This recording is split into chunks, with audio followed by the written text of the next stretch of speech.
High সবাইকে, good morning. আর আজকের কোনো মেকআপ টিউটোরিয়াল দেখাবো না। আজকে আমি একটু বাজারে যাচ্ছি। কারণ 31শে ডিসেম্বর। সো আমি সবজি নিয়ে নিচ্ছি। একটু ছোটো মতো করে পিকনিক হবে আর একটু ফ্রাইড রাইসের চাল নিয়ে নিচ্ছি। তো আমি গাড়ি নিয়ে গেছিলাম, বাড়িতে চলেও এলাম। তো দেখো আমি কী নিলাম।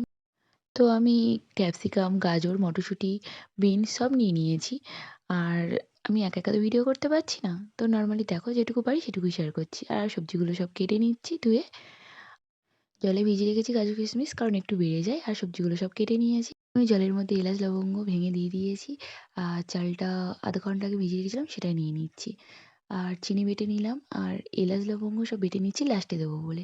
তার মধ্যে সবজিগুলো সব আস্তে আস্তে মা ভেজে নিচ্ছে, আর আমি মার হেল্পিং হ্যান্ড আছি। সবজিগুলো কিন্তু ঘি দিয়ে ভাজা হয়েছে, আর এখন নুন আর চিনি দিয়ে মিক্সড করে নেওয়া হলো। তো কড়াইতে সাদা তেল আর ঘি দিয়ে দিয়েছি পরিমাণ মতো।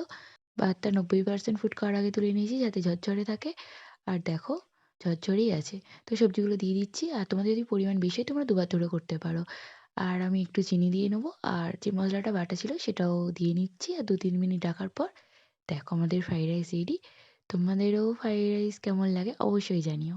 সবাই দেখলে ফ্রাইডের সাথে পনির ছিল, তো ভাবলাম এই রেসিপিটাও তোমাদের সাথে শেয়ার করি। তো পনিরগুলো আমি ভেজে তুলে নিয়েছি।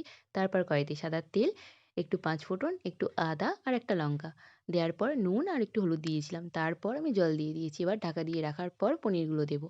তো দেখো পনিরগুলো দিয়ে দিয়েছি। এবার একটু গরম মশলার গুঁড়ো দিয়েই তোমরা সার্ভ করতে পারো পনির রেসিপি। আজ পুরোটাই নিরামিষ ছিল, তোমরা বাড়িতে চাইলে ট্রাই করতে পারো। আজকের বছরের শেষ দিন। তো নতুন বছরে দেখা হচ্ছে নতুন ভিডিও নিয়ে। ততক্ষণ তোমরা ভালো থেকো।